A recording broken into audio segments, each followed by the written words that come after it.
So I think what we'll do is we'll go ahead and get going, and as people jump on, we can just kind of come back around to the introductions. But thank you to everybody for joining us today. This idea was born at the beginning of when the shutdown started to go into place. We had talked about doing it.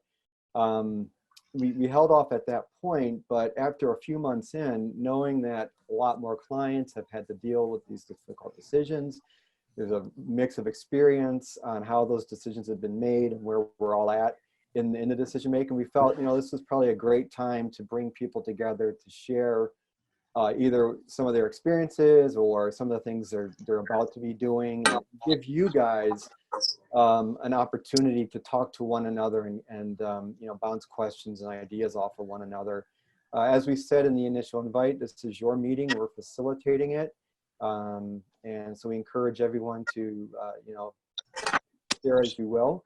We are recording this, so we'll share the recording afterward. So if there's staff members you'd like to have, watch it, this will be available. So just a quick agenda real quick here. We're going to go through some self-introductions. We'll take a few minutes to do that. The large part of it will be our group discussion, and we're going to have a poll to help facilitate that.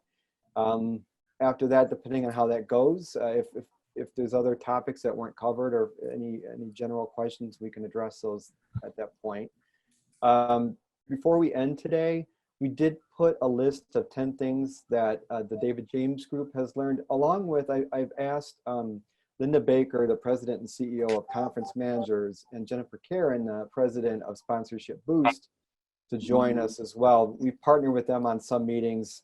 They have been in the thick of this, as you can imagine, so they've got some really good insights that they've shared with us. So we're going to share some of those things with you at the end. And then we'll do a quick wrap up. It's scheduled for an hour. We're starting a little late. If it goes past and if you can stay on, great. If you can't, understand. We will provide the recording so you can catch up at that point. All right, so let's go ahead and jump in. We can follow the order here. So Vicki, if you're on, you want to kick off and just tell us your role at SLAS and what made you decide to join this call. Okay, Vicki must not be on yet. We'll just come back to her. Jill, I saw your name. Yes, and hi, I'm Jill Horonic. I'm the Director of Marketing and Communications for Society for Laboratory Automation and Screening, SLAS. Let's see, what did you want us to say about ourselves?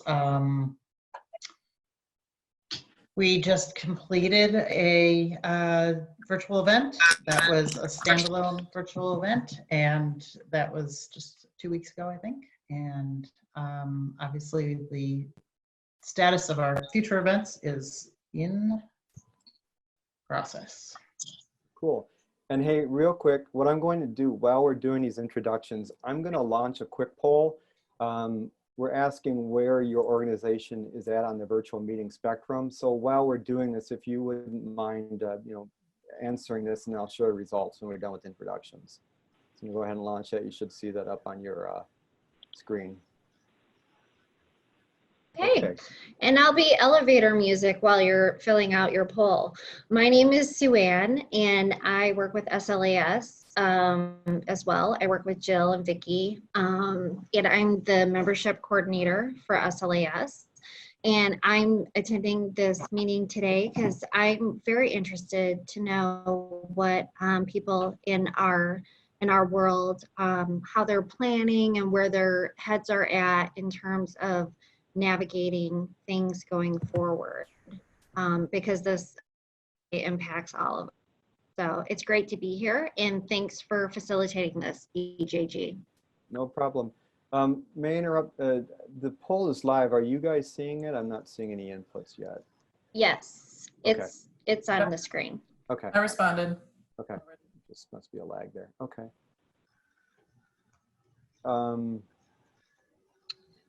Okay. Let's turn to Amy next. Yeah, my name is Amy Wilkinson, and I'm the Director of Global Events for SLAS, and obviously heavily involved in this ginormous shift that we're making over the next few months. Great. Thanks, Amy.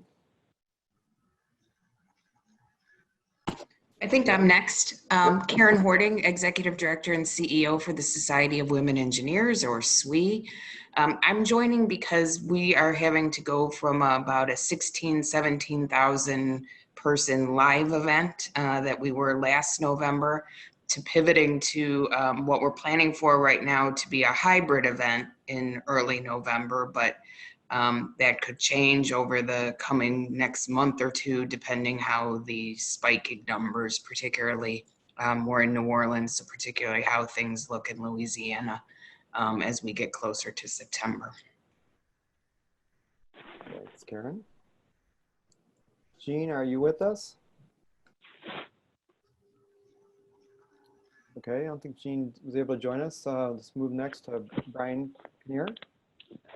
Good afternoon, everyone. Thanks, Ron, Drew, Chris, and DJG for hosting and facilitating the meeting today. My name is Brian Kinnear. I'm with IPC. We're a trade association in the electronics manufacturing industry. I'm the Chief Marketing Officer for IPC and also the Vice President of Member Success. I get involved in our events really more from the marketing side of the equation, although I've had events reporting to me in the past. We, like probably many on the call, have an annual conference every year. Ours is scheduled to be in San Diego in January, very close to the SLAS conference. So you folks were kindred spirits in San Diego.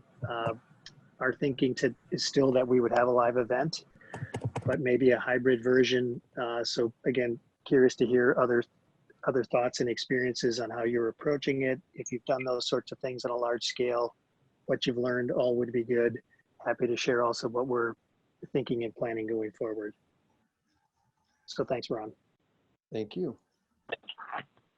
Francesca, are you with us? I am. All right. So my name is Francesca Blanco. I am the Director of Meetings and Events for the National Hydropower Association. So we have canceled/postponed our big conferences in the beginning of this year. We have a handful of smaller conferences that we are now starting to make turn into just very small webinars. And then we have two large conferences, one being international, happening in the spring of 21, and then one brand new created from the ground up conference that we are launching in October of 21. So we're in that world of hoping for the best, but realizing we might need to start making some contingency plans. Okay. Thanks, Francesca. Marla, are you on? I am. Hi, I'm Marla Barnes. I'm a colleague of Francesca's at the National Hydropower Association. My role is, Brian, you mentioned membership success. My title is Director of Industry Collaboration, but I do very similar kinds of things, trying to work with members on providing value. We're also looking at doing things like virtual training through what we're calling a Hydro Academy, maybe launching some media activities, which are ways to generate revenue for the association, but also ways to address some of this need for more virtual interaction. And then I'm responsible for the content development for all those events that Francesca mentioned that we hope to goodness that we get to have. Thanks, Marla. Eileen? Hi, I'm Eileen Widmer. I'm CEO of the Society of Surgical Oncology.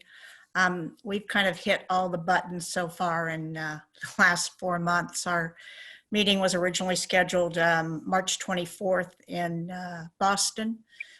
We made the decision at the time in early March to, quote, postpone the meeting. We signed a new agreement with Boston for an August event. About 6 weeks ago, we made the decision that the August event was not going to happen. And we have now taken about 100 hours of CME content and boiled it down to 18 hours of a virtual meeting that will be offered in August. I'm on here mainly because we're already looking at 2021. We have made the decision to not hold our face-to-face meeting here in Chicago in March of 2021, given how the governor is defining phase 5. We're now at the point of trying to decide, do we contract for later in 21? Do we go fully to a virtual meeting and plan going into it for a virtual meeting? So that's kind of where we are. Okay, thanks, Eileen. Karen, I don't think I see Karen Hurley on. Okay, so we'll move next to Jan Mazzotti. Hi, I'm Jan Mazzani. I'm the Director of Marketing and Communications at the IASOC. We have multiple functions coming up. Our very first large gathering with about 800 participants will happen on August 8th. We have two major conferences that were originally postponed, and we've moved them onto a virtual platform in October.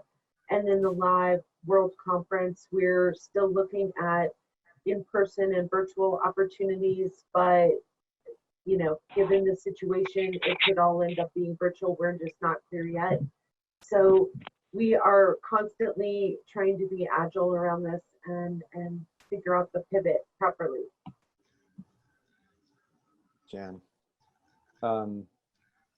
Lima, are you on? Yeah, I'm on. I'm Lima Day, and I, with the American Board of Medical Specialties, just on Friday, we made the decision to go virtual. Our conference is in September, typically our in-person conference. We're switching to a 2-day virtual conference. For the last 3 months, a couple of other folks who are on this call, Sheila, Tom, and I have been researching our hearts out about the best way to approach this. And I could tell you honestly that now we are certified digital conference specialists. So we have a degree. We got a degree. Yeah, but no frat parties. You know, that's the bad part. So now we have just, I mean, literally just today, we started our marketing push. Hopefully in this group, we can talk about, you know, do you make it free? Do you charge? Moving forward, if it's going to be kind of a combined event, both virtual, you know, kind of like a hybrid event, both virtual and in person in the future, you know, what happens? But that's pretty much it. We're moving forward. Great. Well, thanks and congrats on the certification. Let's pivot to Sheila Fitzpatrick.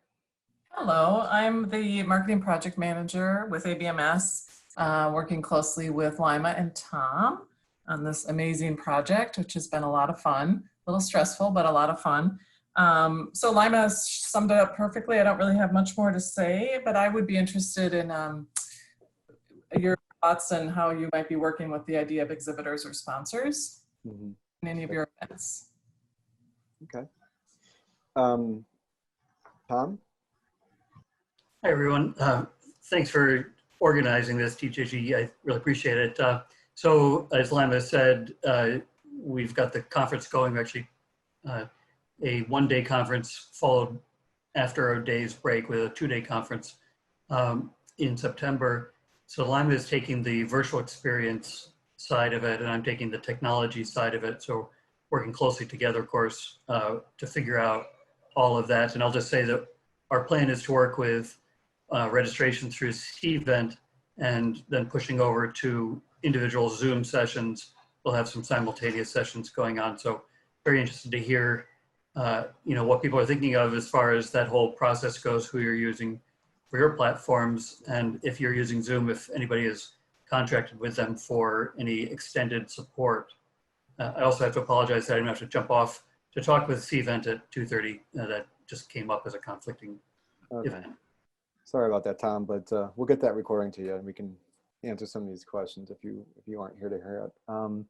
Nicole? Hi, everyone. I'm basically just riding the coattails of Lima, Sheila, and Tom. I'm a kind of communication generalist. I'll be helping kind of promote the event, and I just wanted to hang on and listen to see what you smart people have to say. Great, thanks. I see Vicki, you have joined us if you'd like to do a quick introduction. Sure. Hi, everybody. I'm Vicki Luisi, CEO for SLAS. I don't know if my colleagues gave you any other information about our experience with virtual events to date prior to my getting onto the call. Briefly, yeah. Okay, great. Yeah, Then I don't need to repeat that. And then finally, Jean, I see you're on the call, and Karen did talk a little bit about what's happening with We. Yeah, I heard Karen, so I'm deferring to her. Thanks. Okay, great. In the interest of time, DJG and conference managers and sponsorship booths, we don't need to introduce ourselves.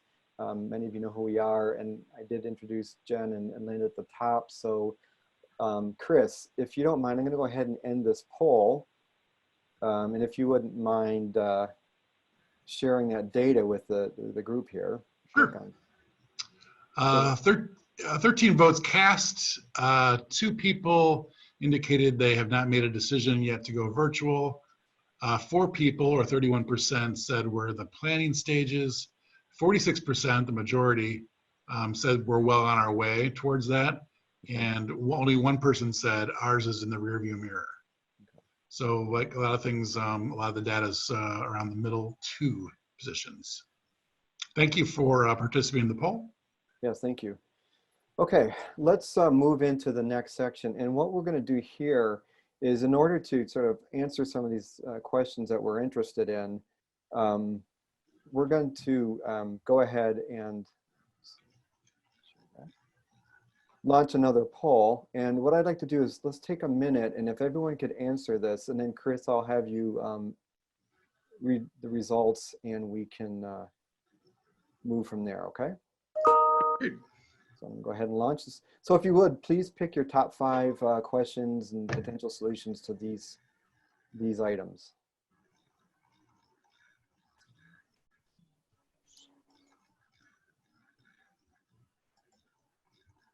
And Chris, just let me know when looks like we've gotten all the answers. Do you need some polling music to play here? Oh, That would have been good. Would you like to hum a few bars, Chris? that would be great, Chris.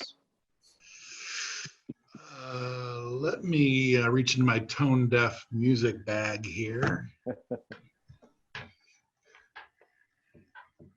We'll go for another 20 seconds or so. Got 8, 9, 10 votes cast so far. We're speeding along here. All right. 12. So definitely have heard some questions about the technology platforms, the pricing question that's come up, the how to deal with exhibitors and sponsorships. So we've got some good things to talk about there. And when we get into the shares, the 10 things we've learned, there's some good things we can share there as well. 16 votes cast. It's robust. Okay. Big turnout. Has everyone had a chance to put in their top 5 non-DJG and conference managers? Yep. Okay. Chris, if you could share with us then what the top results are. Top 5 questions and potential solution suggestions. 2 people selected what was the trigger that made you decide to take the move to a virtual meeting. That's more of an open-ended question. We don't have any actual answers here, do we, Fran? No, these are just to trigger discussions. How have you begun the planning process? 1 out of 16 answered that. How have you determined your success metrics? 12 of 16, 75%, a landslide there. And how have you priced the event? 14 of 16 have seemed to have made that decision. 10 out of 16, 63%, have indicated that they do know how to plan to engage attendees, or are traveling down that path anyway. Okay, those were the top answers? Correct. Okay. 16 of 23 eligible voters voting. Okay. Well, let's start with pricing. That question was raised. Let's go from there. So what I'd like to ask at this point is this is where we open up the discussion. Anyone among the group who would like to start and tell us a little bit about how you've approached your the pricing and how you're going to, drive revenue from this, and then we'll start there. So the floor is open. I can take a first stab at it. We decided to offer it free. Normally we're in the range of about $500 to $1,000 roughly per attendee, depending on your connection to us. In this case, we're offering our conference free for all of our closer audiences, people who are more closely engaged with us. And then we're offering for anybody who's kind of a broader general audience member, $159. It's a 2-day event, 5 hours a day. And that is a simple mathematical equation. We figured that we're offering 20% of the normal amount of content in the number of sessions versus our standard conference. And then, so the price of $159 is 20% of our early bird registration fee for general attendees. Any questions for Tom? And the other thing about revenue in that equation is that we had already started soliciting exhibitors for our in-person meeting, and we already had 8 or 9 exhibitors who were on board. So right now we're working to convert those to sponsors so that the revenue still remains in the bottom line. So we're trying to do that as well. Have you, what type of feedback or input have you received on your pricing approach, if any? We just went live today announcing it, sent out the emails this morning, so we have no feedback yet from those audiences. I will say also that we don't expect this to be a money-making venture this year. Okay. And we looked at we watched and attended a lot of different webinars and seminars and got a lot of different feedback from different vendors as well. Out in the group, are there other considerations that you guys have run into, or where are you at in your process?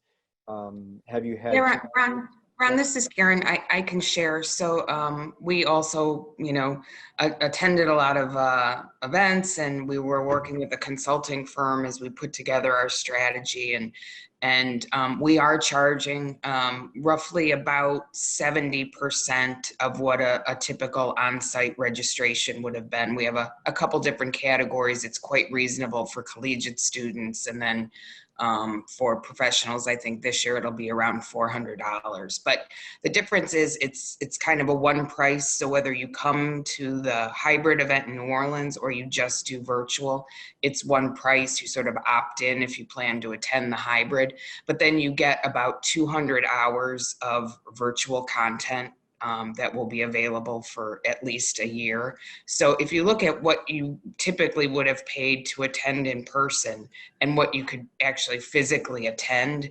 for about 70% of the price, it's really a good deal. And the fact that you have access for a year at least to do it kind of on your own time, is a pretty good value. We just went live with registration last week. We have people registering. Interestingly enough, collegiates are really trending toward hybrid, where on professionals we see a mix of people that are going to want to do virtual only or be hybrid. We have a big career fair as part of our event, and right now we're planning for both an in-person career fair the middle week, which is the hybrid week, and then a virtual career fair the second week. I think right now what we're doing, anybody who attends and has a booth in person will also get sort of a complimentary virtual booth. If an exhibitor is only doing a virtual booth, we're basically kind of transferring that funding over to the virtual booth and maybe some additional, branding opportunities in that. We were just kind of finalizing the revised exhibitor and sponsorship packages this week, now that we have selected the platform we're going to use and know what our some of the kind of extras we'll be able to offer people. But yeah, so far, no pushback. We did announce the plan, gosh, probably almost a month ago, and then opened registration last week. So far, I would say it's, early yet, but so far, we haven't got a lot of negative feedback. Karen, one of the participants asked if you would give out the name of the consultant you hired. Sure. We worked with Delcor, and a lot of you probably know Delcor. Yep. So yeah. Great. Karen, how many people did you say typically are in your in-person conference? Last year we were 16,600. Wow. Do you have any type of, are you projecting how many you think you'll get virtually? I mean, no, I think if for the face-to-face, we were thinking that we might try to cap it around 8,000 if we were to get that many, just based on current restrictions in New Orleans around, maximum capacity and that sort of thing. But again, that changes. They were moving along pretty fast down there, and then I think they've seen a spike again. So I know that some of their August and September events have now canceled. So I think right now we're looking to be their biggest event that would be live post-pandemic. Wow. Yeah. Thank you. And Karen, I'm sorry if you said this already, but what platform are you using? So we're going to use VFairs. How many exhibitors do you normally have? Around 400.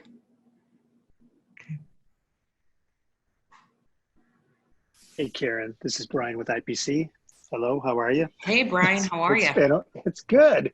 I had a feeling you guys were well on track to have a good plan of attack. So I'm curious, how are you planning to deliver the 200 hours of content? Is that a live stream that you capture? So is it a VFairs supported endeavor for that? Or so what's your plan to actually broadcast it? So a lot of it will be pre-recorded and then kind of loaded onto the platform. We will do some live streaming from New Orleans, probably I think about of the 60 or so in-person sessions we're planning, in addition to like the keynotes and those bigger things, about half of those will be live stream. With some of the pre-recorded content, we're looking at having like live Q&A with the speakers. But right now we just did speaker acceptances, so we're kind of waiting to see what we get back in terms of who will actually want to be there in person versus who wants to do something pre-recorded. And is that all handled through VFairs, the platform? Yes. Well, oh, well. No, I should say no. Some of it we are going to record through our abstract submission system, which is Omnipress. It's actually pretty nice in terms of being able to load the speaker materials and the presentation and capture the video and that. So for a lot of the pre-recorded, I think we'll be using that and then just kind of loading it onto the platform. Excellent, thank you. Sounds like you guys have a good plan. Yeah. The really nice thing, the thing we really liked with VFairs was the capabilities in terms of the career fair and the interaction, the pre-scheduling for candidates with the exhibitors, and then how the exhibitors could manage sort of in-person traffic, if you will, how they could manage a queue and interaction, and just other things, virtual swag bag and things that exhibitors could preload materials into for attendees, and it to us, it most had the kind of the look and feel of a real career fair. Some of the other events that they've done, I mean, they're not brand new to the market. That was the other thing, like everybody's got a platform now, but they've been doing this for a while and have supported some really big events. So that was kind of important to us too. Yeah, that's key. So also, how have your exhibitors reacted? Are they open to this? Have you seen any attrition there? Yeah, I mean, they're totally open to it. I think because so many of our partners work with, a lot of the other engineering diversity societies or other MBA organizations and other groups that are, coming before us who are having to go this route or having to be all virtual. So they're pretty open to it. Plus, we've been doing a virtual career fair for professional hires for about 5 years now on a different platform that isn't designed for this large of an event. So they're already familiar with kind of the virtual recruiting and that. So they're pretty open to it. And in some cases, it's, we're just seeing employers who have said no travel into 2021. So they still have jobs and they still have recruiting they need to do. So, particularly some of the sectors that have been impacted positively by COVID. So, yep, there are going to definitely be travel restrictions. So is this V-Fairs, to your knowledge, is it more geared toward a career fair as opposed to us? We have more of a, capital equipment services, more traditional exhibit floor. No, I mean, they've done like big food service events and that sort of thing. So I think you could probably give them a look. Yeah, we'll definitely give them a look. Thanks for the feedback. They also had some really nice features for doing virtual networking, which is obviously a huge component of why people come to our conference. And so they had some nice ways that people could, come into kind of a virtual networking lounge, and then how they could go off and have conversations and how you manage that. Obviously not the same as being somewhere in person, at a networking event, but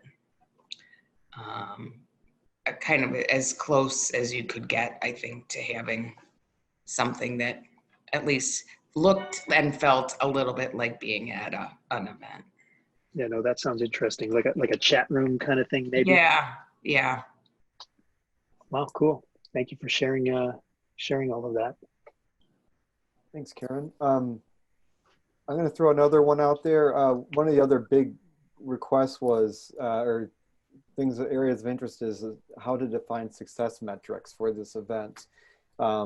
We already heard, I believe it was Tom saying they don't expect to make money on this, so, but there's other ways to measure success. So if anyone would like to share their thoughts on how they're going to go back and look at their virtual event and define whether or not it hit the metrics that they were hoping to achieve.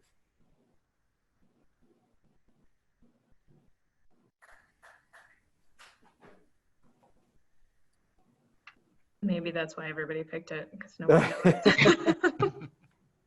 I think the things that we hope to get from a virtual event are the ability to reach a broader audience. So bring new people, new faces, new participants into the fold and show them what we have. Our event, like probably all of yours, it is the thing for the year, and you want to be able to replicate that, and you can't replicate that that intense networking, that intense camaraderie, the social events and all that. So I think the biggest challenge is getting that engagement going, and the biggest success metric would be amazing reviews and amazing feedback that this happened, as well as hearing from our exhibitors that they were able to get good leads, and hear from our exhibitors that they were able to get new customers in the door. So I think from a numbers game, getting more people in, getting names that we didn't have in our database before into the database because now they're participating in an event of ours. But I think satisfaction and effectiveness on the part of the participant is the biggest thing. We had a real hard time, I'll admit, that in the one small event that we put together virtually, we organized it very quickly. So if we could have had longer to do it, we would have done better. But platform and other things, we just didn't see the engagement. And we thank God have a really great scientific director who could engage with the speakers and ask questions. But it was tough to even drum up audience participation to ask questions of the speakers and do that kind of thing. So that was, so our, I think our success metrics are many, but getting good data back that it was an effective platform for doing what we want them to do will certainly rank among them.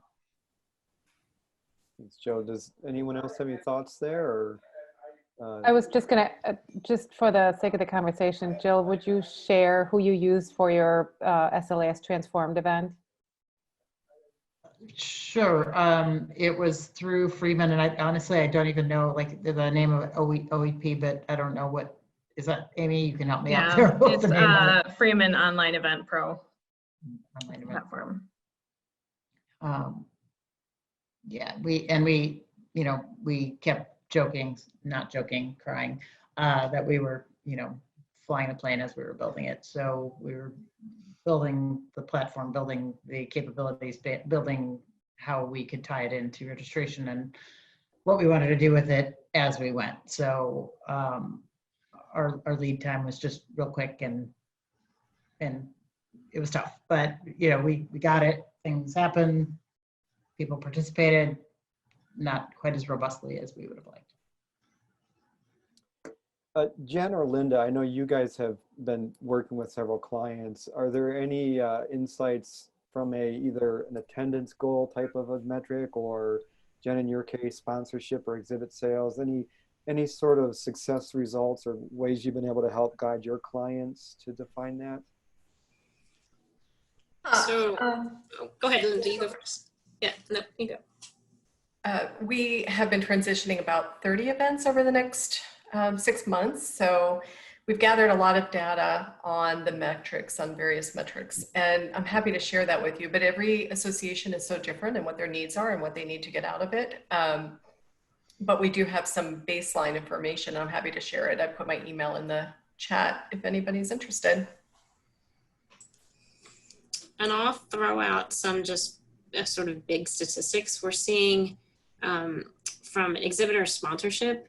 It's sort of turned on their head, right? Somebody earlier mentioned big trade shows where you have a big exhibit floor, right? You have a lot of money from exhibits and then a smaller pool, could be big money, but a smaller pool of type of sponsors. It's kind of flipped, where sponsors are taking the lead on virtual platforms because you're able to charge more for content or networking.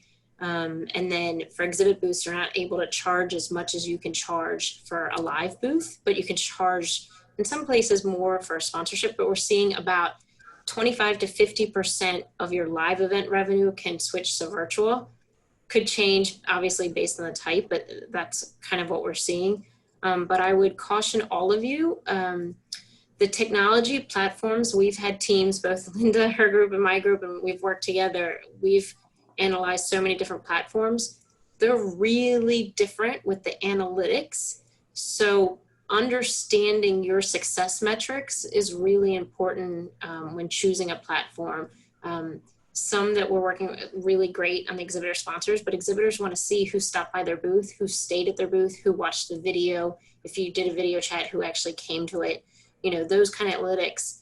Sometimes some of these technology platforms are saying they have it, and then you dive deep into it and they don't really. So make sure you understand that what's important to you and if that platform can really handle it. Great. Engagement has been made or mentioned a couple times in terms of attendee engagement and sponsorship and exhibitor for that matter. Has anyone put together some strategies or had an experience? I know we have at least one person who sort of has the rear view mirror here.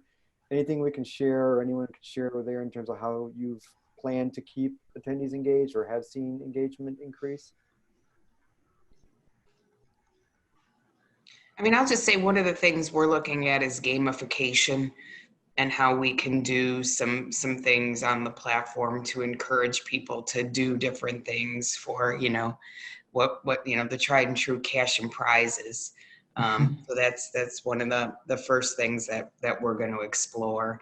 And we're kind of just in the early stages of other things we can try to do. We do a magazine, and we always have a conference issue of the magazine. And so we're talking about, are there some things we can build into the magazine so that both people on site and virtually, that there can be some ways to engage them with some things that are in the magazine as well. So kind of early stages of things we're looking at.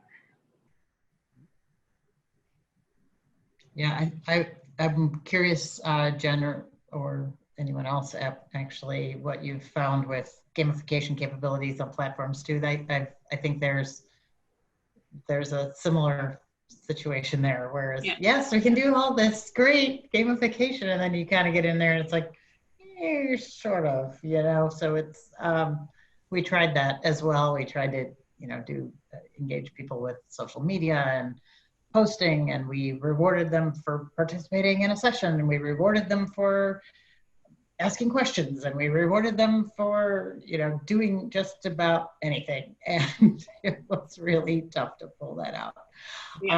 So, we had a social hour, like in the midday.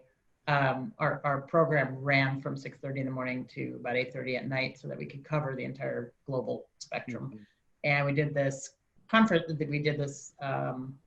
conversation hour in the middle of the day that was loosely science plus social wacky thinking, kind of a loose time, right? It was, so we had like an SLAS book club, and we, talked about books that you were reading, but also whether books were a really good way of communicating science and things like that. We did one on food and how, our scientists who are good in the lab, also good in the kitchen, kind of a thing. So we just try to have some fun with science-based questions and let people converse. And we didn't get a ton of people logging into those conversation hours to just, kind of chill out and get to know the people that were there.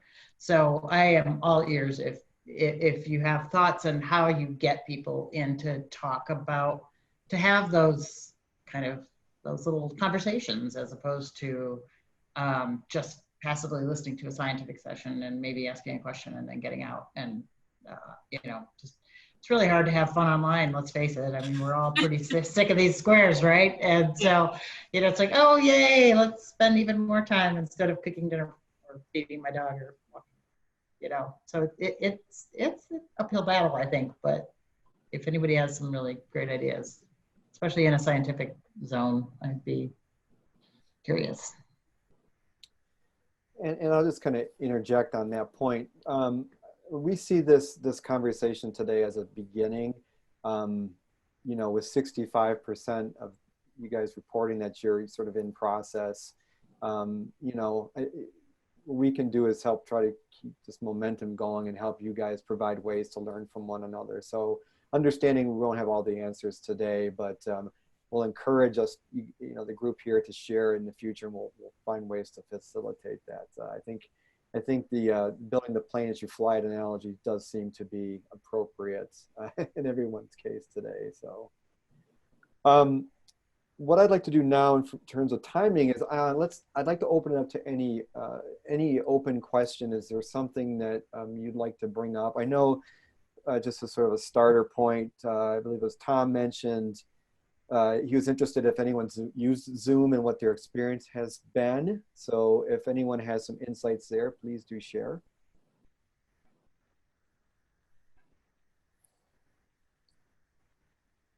Not so much, we'll have to get back to that.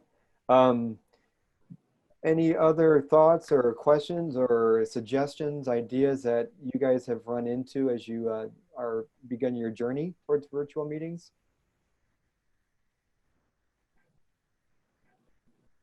Ron, I'd like to volunteer. This is Eileen Widmer with SSO. I think one of the things that we've learned is we are doing a tremendous amount of monthly virtual education. And it's in smaller bites, if you will, in terms of the focus with surgical oncology.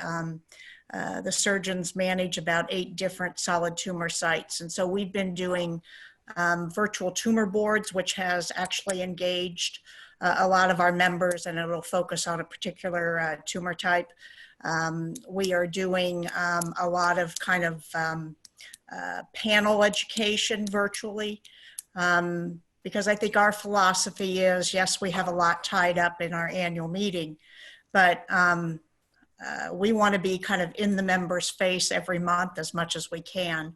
And we are finding a lot more engagement. It might be in smaller bites, if you will, in terms of the numbers participating, but the engagement has been very good. And it's kind of been a cross, if you will, between doing a lot of COVID-19 focused education as well as just kind of general, cancer education, surgical education. So that is working well for us. And certainly we intend to continue to do that through the end of this year. It's amazing what we've been able to produce, not having done a lot of virtual stuff in the past. Eileen, can I build off of that for a second? We have a client whose meeting was in August, who's postponed it till the end of October and gone virtual. And they did the same thing. It's a medical association, and they've done a lot of bite-sized type education where one week they'll have a webinar of a topic, right? The next week it's a sponsored one. And they keep raising this price because sponsors keep throwing money at them to do these. They usually get 50 to 75 people. They're getting 700 to 1,000 people on these webinars and bringing in tremendous amount of sponsorship revenue that they never considered on a weekly basis. So I echo, I absolutely what you're saying is sort of this bite-sized education combination, topics driven by members and then sponsored content. Yeah, we have not pursued kind of the sponsorship piece right now, but we are getting the numbers. We, have a much smaller membership, about 3,300, but we're getting about 140 on these calls, which for us is very good. And we're now kind of getting into a regular schedule based upon the topics of the disease. So, breast, colorectal, whatever. And so now people know kind of when we're going to hold the education, like every Monday at 5 p.m. Central. So again, kind of making it up as we go along, but it's working well for us. We have had a number of conversations with our sponsors. They are not interested. They are interested in the virtual meeting, but they are not interested in helping to fund it. So a lot of our funding for the virtual meeting is through medical education grants.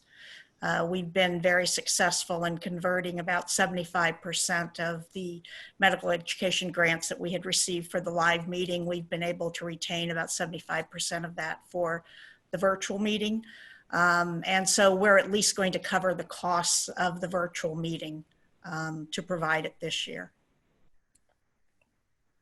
Eileen, Marla is asking by chat, what platform are you using for the bite-sized virtual education? We're using GoToMeetings.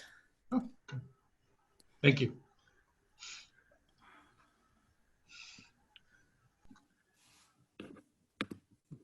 Do we have any other areas or topics that anyone would like to bring up or ask one another about?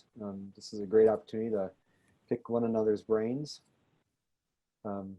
Perhaps just in general about how the organization is feeling towards moving towards virtual. What are members saying in general? Any insights or anecdotes there you'd like to share? Just a question that was on your list, Ron, that I don't think came up in the top 5, but sort of board involvement, board reaction, because I find, my boards, like boards are, they tend to be sort of risk averse and a little bit cautious. And, unfortunately my crystal ball's been in the shop. So, they just they want to know what's going to happen. And it's like, if I knew what was going to happen, I'd be doing something else. Right. So maybe just how are you managing those expectations or what have their expectations been around this pivot? So I'll speak to that. We kind of had the same situation. They don't want to take risk. The financial impact that's happened to the organization around cancellation of a live meeting. But I just keep, frankly, hammering them, and we're all managing to this unknown environment right now. And certainly I know when we made the decision in early March to postpone to August, thinking the pandemic would be under control by then, you know, and it was hard to get them to bite the bullet, and it was even harder to get them to bite the bullet relative to August and canceling that live event and pivoting to virtual. I've also found, though, at least what I've been reading is, you know, in times like this, to keep your board as close as possible. And they are involved to a lot more degree than I really like, but I think part of that is it gives them some source of comfort, if you will. But I just feel that you've got to keep pushing them. They are very risk averse. And like I said, I pushed them on March of 21. You know, realistically, Chicago is not going to be ready for conferences. And let's bite the bullet while we can. And we were able to negotiate and basically kick the can down the road and cancel our 21 contract with an agreement to schedule our 25 meeting at the same venue. So that's been my experience. I agree. It's like the more transparency, the better right now, I feel like. Yeah. And I think, you know, again, for a CEO, it's the leadership piece. I mean, the minute we figured out what the financial hit was going to be on the meeting, we went into damage control and looked at the rest of the year and where are we going to cut, where are we not going to do things. And even with an $800,000 loss on our meeting, we're going to wind up with $100,000 positive on our bottom line for this fiscal year, which I think is really amazing. Right. And we haven't had to lay off staff, and you know, but it's just how you manage it and kind of how you can manage their anxieties. Great. It's about 2:55. We're wrapping up here. I'm going to go ahead. I'm going to take just a few minutes. I want to share these 10 things that we have learned. Some of that, what we were going to share here, we have already covered to a degree, or at least it's been brought up. Let's see here. Everyone should see my PowerPoint.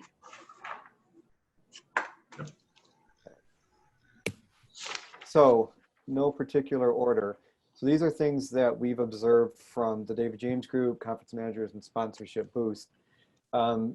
Obviously, virtual meetings take more hand-holding. So as you're going through this process, you know, more difficulties in planning and funding, marketings, and executing the in-person meetings. I think you guys are experiencing that. But from what our three organizations have seen among many clients, this is a continued expectation. This was touched upon too. Virtual event platforms, none of them live up to what they say. Demand is outpacing technology, ability, and performance. So it does appear to be critical, as Jen mentioned, to really dive into the details and go in with eyes wide open. They're building these as it's happening too, but do make sure you're doing due diligence there. But with that said, the recommendation is don't spend an inordinate amount of time on the platform research.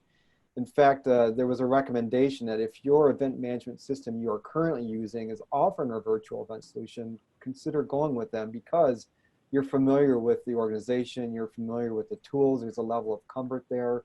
And because a lot of these event platforms are somewhat at parity, although we had some great feedback on Virtual Fair from Karen, you know, build that into your decision-making process. And if anyone has any questions or statements as I go, please do interject. You will likely need more people than you think to staff a virtual meeting. It seems counterintuitive because you're not in a physical place. So why would you need as many people to be on hand? But what we're seeing is because of the technology needs and the ability to make sure you're supporting all these different breakout sessions and whatnot, you really have to staff for these. Don't feel like you can pull back on staffing when it comes live to the virtual meeting. So that's just a thing to share there. I think Jill, you mentioned this. The timeline, you know, if you can avoid shrinking the timeline, these things do take the same, if not more time to plan. And I think that might be number 6 here, kind of goes hand in hand with this. be open to changing the dates of a previously planned live event. So if you have a planned live event that's, you know, maybe in the next 8 weeks and you're making a decision to go virtual, the suggestion is don't feel like you have to absolutely stick to those original published dates. Because it is live and virtual, people are more, it's easier to accommodate that change. So do consider that. If you can, you know, really look at making sure the timeline works for you, that's the optimal goal here. Develop more budget scenarios than you would for a live event. So really look at the different ways you're going to, you know, drive revenue. We've heard some good input on the mix of sponsorship, of exhibiting. Do we charge? Do we not charge? What do we charge? So work those numbers and help that make you help make a good decision. As you get into selling the event, it is seen that it takes a little additional time and effort to educate potential exhibitors and sponsors on what they can expect from investing in your event and how it will work. This is still new for many people, so you need to bake that into your time frame and your sales process. You know, it's a little more difficult to sell a virtual booth than a booth that they're used to over the years. So do consider that as you start to sell. Your speakers will require more setup to and during the days of the meeting. You know, in the real world, speakers, at least if they're experienced, know they can generally walk into a room. They may have to set up a laptop, make sure their PowerPoint's loaded, and hopefully they're good to go. In this case, you have those, but then also making sure you know how to use your screens shared. You know, do you have the right bandwidth? How do you, jump into a conversation? All these things. So just make sure that you allow for some extra support of your speakers as you head into the event. Triple amount of Marcom messaging. We're seeing that we really have to heavy up on the Marcom, particularly email marketing, because we have to educate the audience of that it's changed, why it's changed, how it's changed, and communicate more than we may have before. We have to, communicate know before you go, provide technical details that weren't there, schedule networking opportunities, all those things. You can't over communicate. One suggestion too is as you get into the event, if you're not already doing a lot of day-to-day communication, do it for these, daily recaps. You're going to have opportunities to share links to recorded videos. You have a nice opportunity to solicit feedback. So again, expect to spend more in time and resources in terms of Marcom messaging. Those are just 10 things we've seen at this point. I'm sure we'll see more as we go. Does anyone have any questions there or thoughts there?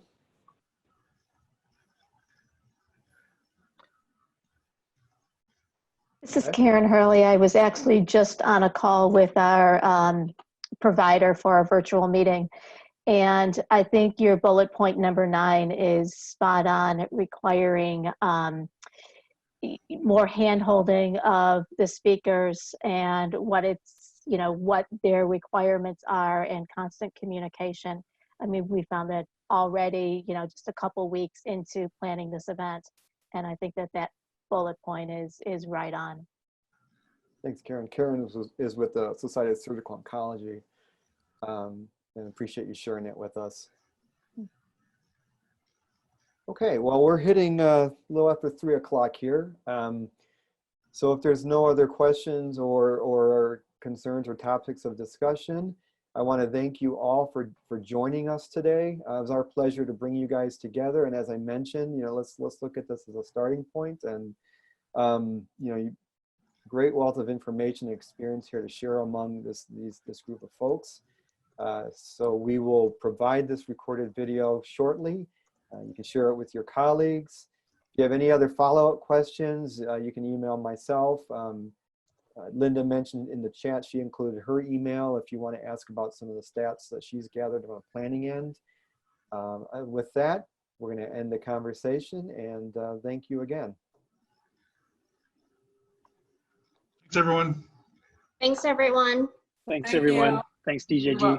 Really well done. Thanks. Have a great week, and let's keep positive, right? Yep. Stay well. Thanks.